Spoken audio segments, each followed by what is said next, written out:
नमो बुद्धाय, जय भीम, नमस्कार। मेरा नाम रविंद्र कुमार है। बाबा साहब डॉक्टर अंबेडकर की लिखित पुस्तक लॉर्ड बुद्धा एंड हिज धम्मा अर्थात भगवान बुद्ध और उनका धम्म का एपिसोड 13वां आज मैं आपके सामने प्रस्तुत कर रहा हूं।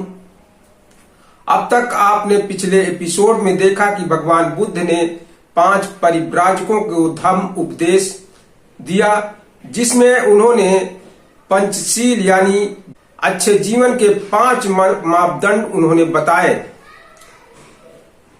और जो है जीव हिंसा न करना, चोरी न करना, झूठ न बोलना, व्यभिचार न करना और नशीली चीजों का इस्तेमाल न करना। ये भगवान बुद्ध ने 5 अच्छे जीवन के मापदंड बताए हैं। आगे हम भगवान बुद्ध के अष्टांगिक मार्ग और 10 पारमिताएं जो हैं उसके बारे में आपको बताएंगे। जीवन के 5 मापदंड बताने के बाद आगे बुद्ध ने उन परिव्राजकों को अष्टांगिक मार्ग का उपदेश दिया। बुद्ध ने कहा कि इस मार्ग के 8 अंग हैं। बुद्ध ने सर्वथा सम्मा दृष्टि अर्थात सम्यक दृष्टि की व्याख्या की, जो अष्टांगिक मार्ग में प्रथम और बहुत प्रधान है। सम्यक दृष्टि का महत्व समझाने के लिए बुद्ध ने परिव्राजकों से कहा, हे परिव्राजकों, तुम्हें इसका बोध होना चाहिए कि यह संसार एक कारागार है और आदमी इस कारागार में एक कैदी है। इस कारागार में इतना अधिक अंधकार है, यहाँ कुछ भी दिखाई नहीं देता। कैदी को यह तक दिखाई नहीं देता कि वह कैदी है। इतना ही नहीं, बहुत अधिक समय तक इस अंधेरी कोठरी में ही पड़े रहने के कारण आदमी एकदम अंधा हो गया हो, बल्कि उसे इस बात से भी बड़ा संदेह हो गया है कि प्रकाश नाम की कोई चीज भी कभी कहीं हो सकती है। मन ही एक साधन है जिसके माध्यम से आदमी को प्रकाश की प्राप्ति हो सकती है। लेकिन इस कारागार वासियों के दिमाग की ही अवस्था ऐसी नहीं है कि वह उद्देश्य पूरा हो सके। इनका दिमाग जरा सा प्रकाश आने देता है। इतना ही नहीं, जिनके पास आंख है वह यह देख सके कि अंधकार नाम की कोई वस्तु है। इसलिए ऐसी समझ बड़ी सदोष है। लेकिन हे परिव्राजकों, कैदी की स्थिति ऐसी निराशाजनक नहीं है जैसे यह प्रतीत होती है, क्योंकि आदमी में एक बल है, एक शक्ति है जिसे संकल्प बल या इच्छा शक्ति कहते हैं। जब आदमी के सम्मुख कोई उपयुक्त आदर्श उपस्थित होता है तो इस इच्छा शक्ति को जागृत और क्रियाशील बनाया जा सकता है। आदमी को यदि कहीं से इतना भी प्रकाश मिल जाए कि वह यह देख सके कि उसे अपनी इच्छा शक्ति को किस दिशा में अग्रसर करना चाहिए, तो आदमी अपनी इच्छा शक्ति का ऐसा संचालन कर सकता है कि वह अंत में उसे बंधन मुक्त कर दे। इसलिए यद्यपि आदमी बंधन में है तो भी यह स्वतंत्र हो सकता है। वह किसी भी समय ऐसा पहला कदम उठा सकता है कि एक न एक दिन वह स्वतंत्र होकर रहे। यह इसलिए कि हम जिस किसी दिशा में भी अपने मन को ले जाना चाहें, हम उसे उस दिशा में ले जा सकते हैं। मन ही है जो हमें जीवन रूपी कारागार का कैदी बनाता है और यह मन ही है जो हमें कैदी बनाए रखता है। लेकिन मन ने ही जिसे बनाया है, मन ही उसे नष्ट भी कर सकता है। मन अपनी कृति की मटिया मेट भी कर सकता है। यदि इतने आदमी को बंधन में बांधा है तो ठीक दिशा में अग्रसर होने पर यही आदमी को बंधन मुक्त कर सकता है। यह है जो सम्यक दृष्टि कर सकती है। तब परिव्राजकों ने प्रश्न किया, सम्यक दृष्टि का अंतिम उद्देश्य क्या है? बुद्ध ने उत्तर दिया, अविद्या का विनाश ही सम्यक दृष्टि का उद्देश्य है, अर्थात अज्ञानता को नष्ट करना ही सम्यक दृष्टि का उद्देश्य है।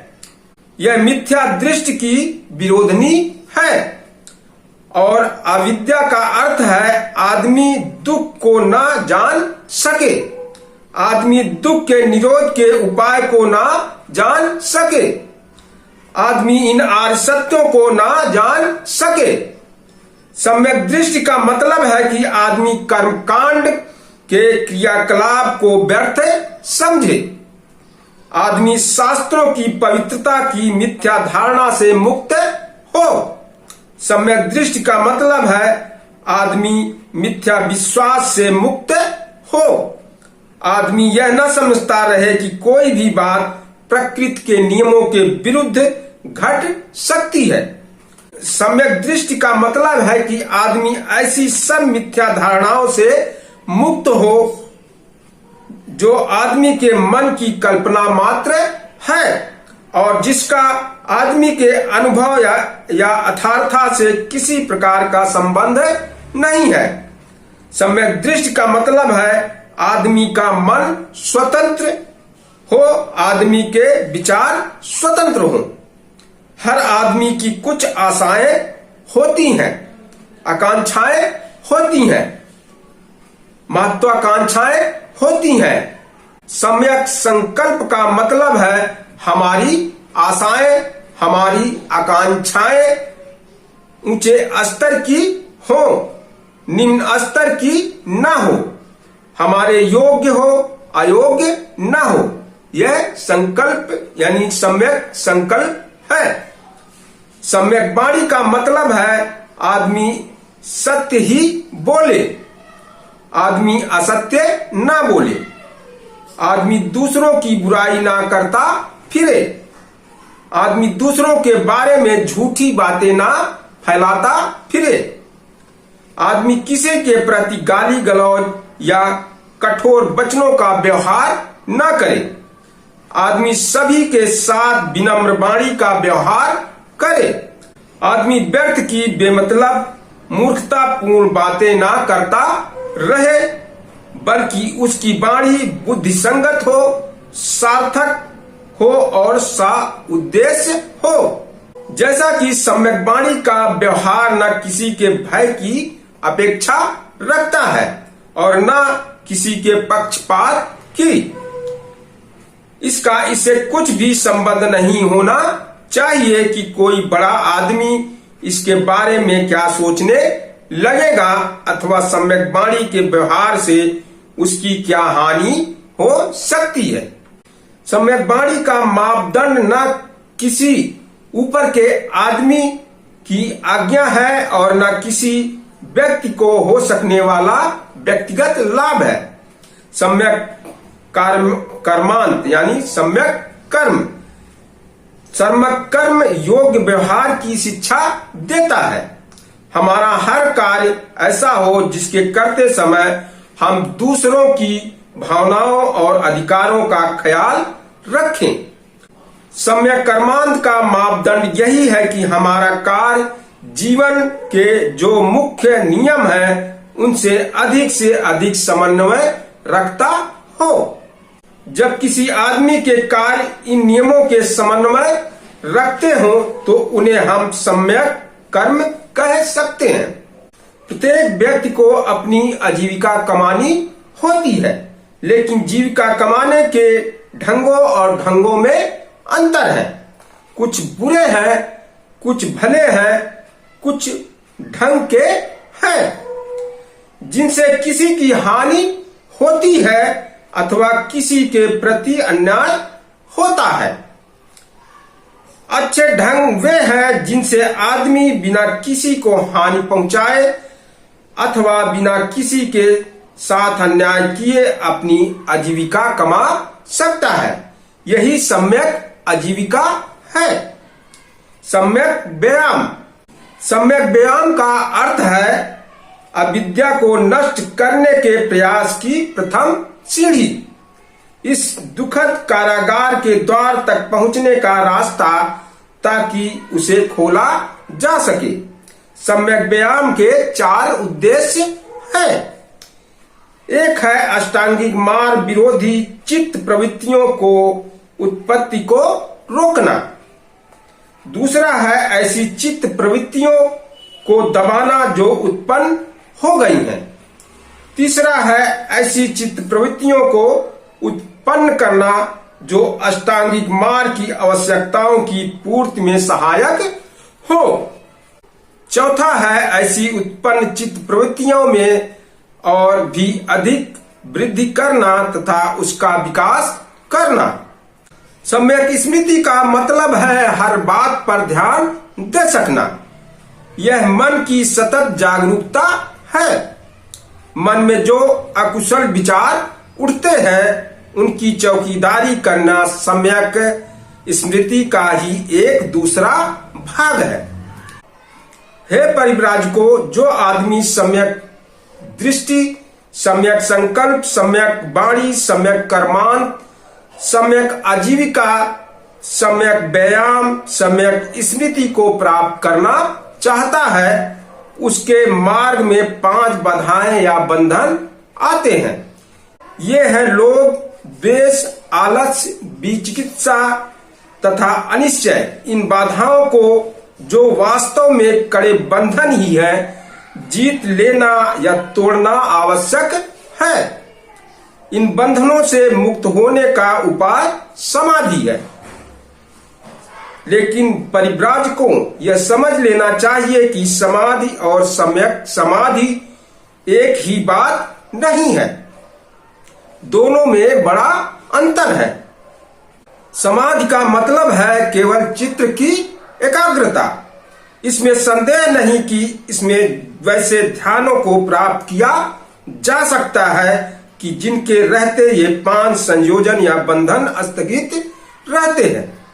लेकिन ध्यान की ये अवस्थाएं अस्थायी है, इसलिए संयोजन या बंधन भी अस्थायी तौर पर ही स्थगित रहते हैं।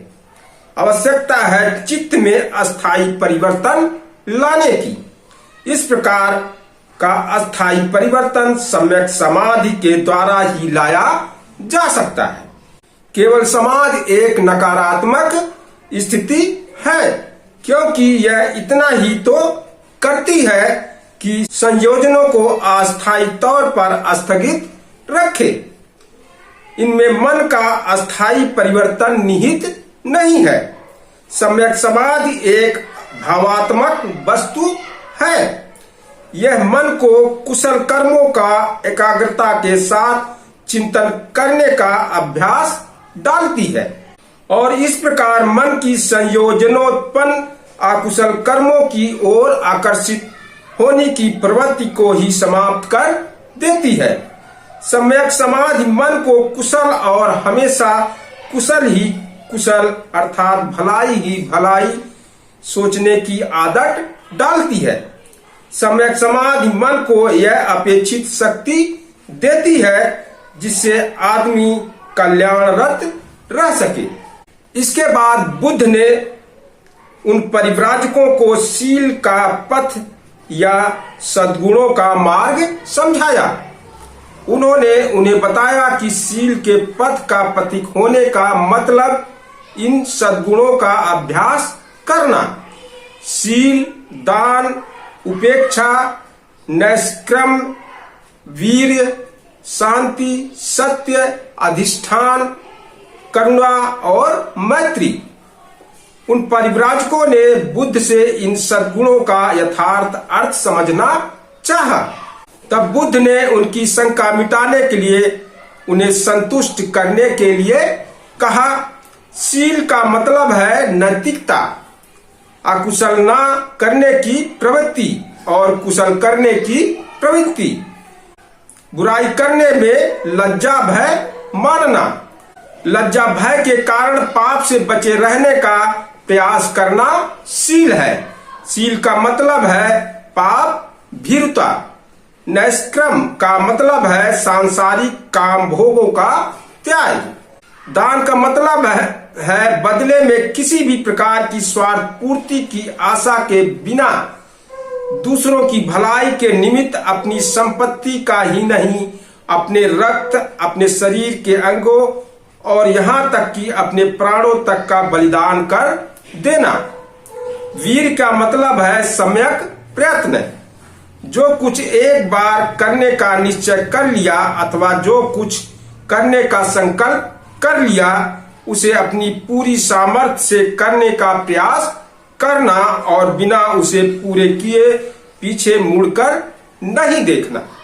शांति का मतलब है क्षमाशीलता। घृणा के उत्तर में घृणा नहीं, यही इसका सार है, क्योंकि घृणा से तो घृणा कभी मिटती ही नहीं। क्षमाशीलता से ही घृणा का मर्दन होता है। सत्य का मतलब है मृषावादी ना होना। आदमी को कभी झूठ नहीं बोलना चाहिए, उसे सत्य और केवल सत्य ही बोलना चाहिए। अधिष्ठान का मतलब है अपने उद्देश्य तक पहुंचने का दृढ़ निश्चय। करुणा का मतलब है सभी मानवों के प्रति प्रेम भरी दया। मैत्री का मतलब है सभी प्राणियों के प्रति भातृभावना हो। मित्रों के प्रति ही नहीं, शत्रुओं तक के प्रति, आदमियों के प्रति ही नहीं, सभी विरवशेष प्राणियों के प्रति। उपेक्षा का मतलब है अनासक्ति। यह दूसरों के सुख दुख के प्रति निरपेक्ष भाव रखने से सर्वथा भिन्न वस्तु है। यह चित्त की वह अवस्था है जिसमें प्रिय अप्रिय कुछ नहीं, फल कुछ भी नहीं, उसकी ओर से निरपेक्ष रहकर साधना में रत रहना। इन सद्गुणों को आदमी को अपनी पूरी सामर्थ्य भर अभ्यास करना होता है, इसलिए उन्हें परिमिता कहा गया है।